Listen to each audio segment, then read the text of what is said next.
Hello friends, today I'm doing something that some of you have requested, and so I was gonna make it for us and for my family for dinner, and I thought I would show you how I make my meatloaf. We're gonna have meatloaf and mashed potatoes today. So anyway, I usually make quite a bit, and then what I do is I bake it, and then I put it in Ziploc bags and those sealer bags, and I keep it in the fridge. So when I want something, I just pull that out, warm it through, and it's done. So it's one of those quick meals sometimes that you need to, you already have it prepped. So that's why I'm making quite a bit of our size. So let me get started. So in here, I have 5 pounds of ground beef. This is just ground beef. Sometimes I use pork, but this time I'm only using ground beef. So there's 5 pounds in there. I have onion, garlic. I have a lot of zucchini, so I try to kind of sneak vegetables into, my family. So, and it also gives the moisture to the meatloaf. In here I have soaking about maybe 6 or 7. These are gluten-free bread in milk. I break them into pieces and I'm having it soaked. I have Worcestershire sauce. I have Dijon mustard, 3 eggs, and I have a cup of spaghetti sauce, or the sauce from in a jar. Whatever flavor, whatever kind you like, that's fine. My spices, I have dried mustard, oregano, smoked paprika. This is poultry season. A little bit of dry peppers, the flaky, garlic powder, onion powder, and black pepper. And then I have fresh thyme and fresh parsley. So I'm gonna start it with my onions. In here I'm gonna put about 2 tablespoons of olive oil. I do not put my raw onion in my meatloaf. I know some people do, but I don't like it. So I'm gonna soften my onions in a frying pan. This is one of my husband's favorite.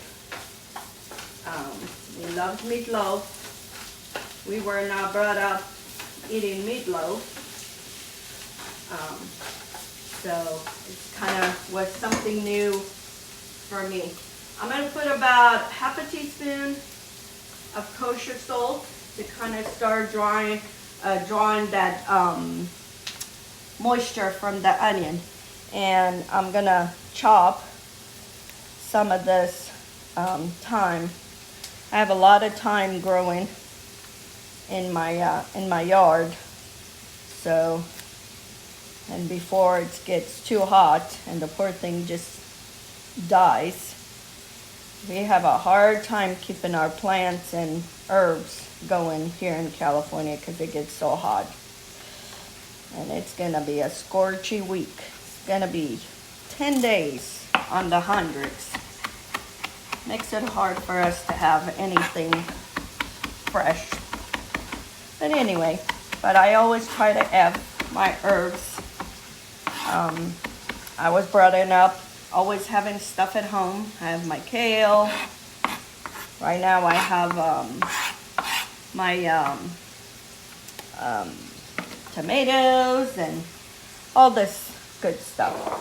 Okay, let me put this with my onions. It can cook and start flavoring those onions. And when those onions are cooking, we can add all the stuff to the meat. Let me move this. And I have a big bowl. Let's see. can see all this. On this bowl, I'm gonna add all this meat.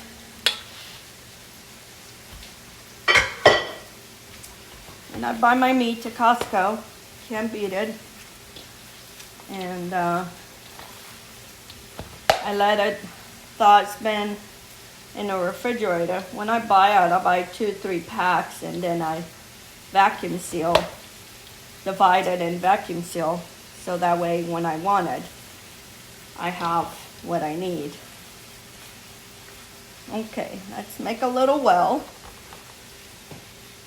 In here, I'm gonna add all that bread, and I'm gonna smush it with my hands as much as possible.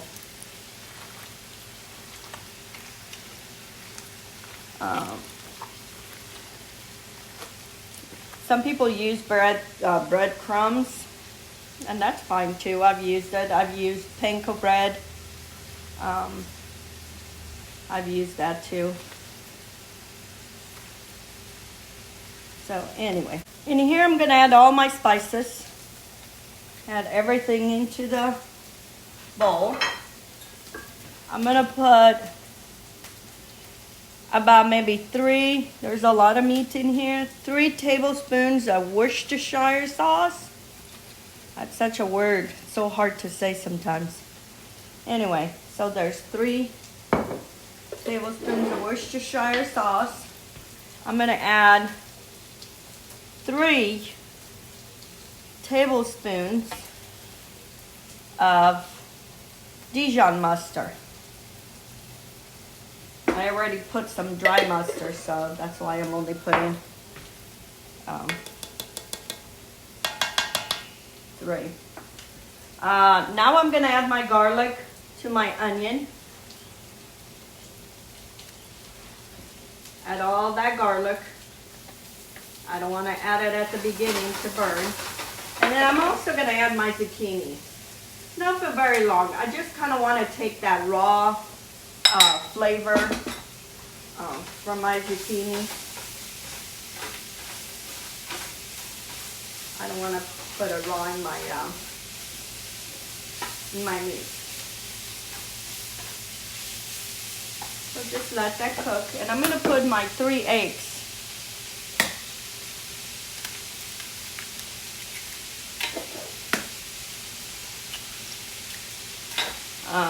This is, like I said, this is not something we were brought up, growing up eating it. But in here in my house, my husband loved it. He was brought up eating this. And then I'm going to add my marinade sauce also.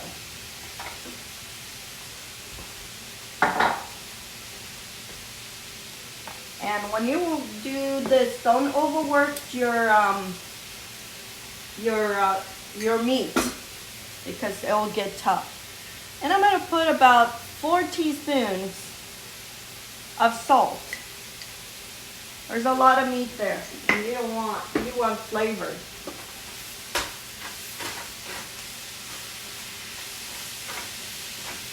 This onion's almost done. It's done.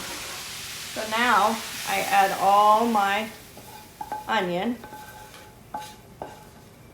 and my garlic and my zucchini. And I try to mix all this. I don't want those turning into scrambled eggs.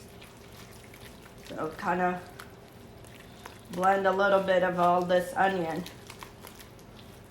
slowly into that. Okay, now I work with my hands. And now you're gonna incorporate all this with this meat. And then what I do before I form my meatloaf, I'm gonna make a little patty and fry it. And that way I get to taste to see if it needs anything else. And if it needs any more spice or anything else, then you do it. But it's very easy, and like I said, I always make a big amount because I cook it, I put it in my safe zipping bags, and I've taken when I need it. To be fair, meatloaf sandwich, just take it and you can make a nice meatloaf sandwich with this. Okay, I'm gonna add some parsley here. And for those that have seen my video, that you've seen my videos before, you know I have parsley growing in my yard, but I save that for like emergencies when I don't have it. It's a little bit. Sometimes I go through a lot of parsley. I use at least 3 bunches a week, easy. So I'm always buying 2-3 bunches. And what I do, I come home, I take the little thing that's holding the little tie, and I wash them really good. I washed all my parsley, all my herbs, and then I put it into the salad spinner to dry it out. Once it's dried out, I lay it on a towel, dry it out. Then I get a paper towel and I wrap my parsley, dry parsley, like this, put it in a Ziploc bag, and then take all the air out, roll it, zip it. Your parsley can stay up to 3 weeks. I've had parsley last me 3 weeks, like this. All my herbs, especially if it's basil, make sure that you dry it really good, because if it has any moisture, those leaves are gonna turn brown. So I'm gonna mix this parsley, and then I'm gonna fry a little patty, and I'm gonna see if it needs anything else. And here is my meatloaf. So I'll fry some patties. Okay, friends, here's give me 2 large meat loaves. So I make it in the big ones because then I can slice it however I want it, and put it in the bags versus making smaller ones. So it gives me 2 large ones. So now I'm gonna do my sauce to put it over. In here I have 2 cups of apple juice and grape juice. It's what I had at home. If you just want to use one, that's fine. But so that's what I have, and I'm gonna make my sauce. I'm gonna add 1 cup of brown sugar. There went mess in my stove. And in here I have 3/4 of a cup of apple cider vinegar. Add that too.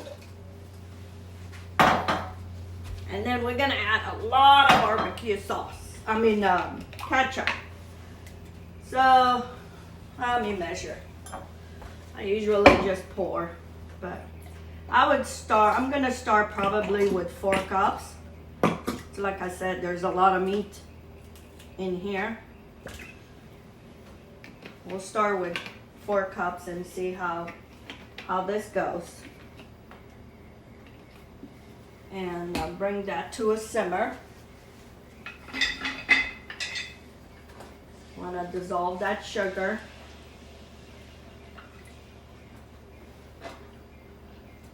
And then add all this barbecue sauce. Not barbecue sauce, ketchup. I'm making like a barbecue sauce. So I'm gonna just mix this until all gets blended. And I'm gonna put 1 teaspoon of salt, kosher salt. Friends, my sauce has come to a simmer, and now I'm gonna add 2 tablespoons of pure sesame oil. I like that little flavor that it gives to the meat, and so I had 2 teaspoons. So now I'm gonna let this cool, and then I'm gonna brush it over the meat as I put it in the oven. So here it is, my meatloaf just came out of the oven. I just cut it. I let it rest for about 10 minutes, covered with foil, and now I sliced it. And now I'm gonna divide it in my containers for put it in a freezer. And here's my sauce. There's extra sauce. I'm gonna put it also in containers, and keep it with the one in a freezer. So if I need extra sauce next time I have it. Okay, now you know how to make meatloaf. Very easy, a delicious recipe, and you can make in a quantity that you can put it in the refrigerator, in a freezer, and have another meal for another time. So when you decide you want to make meatloaf, make a big quantity, make a bigger one so you can have it for next time. We're so busy these days, so why not cut corners? So thank you for all the comments, the suggestions that I've received on Facebook, on Instagram, on YouTube, and thank you. And if you haven't subscribed to my channel on YouTube, I really would appreciate it. And until next time, good cooking. Have a good day.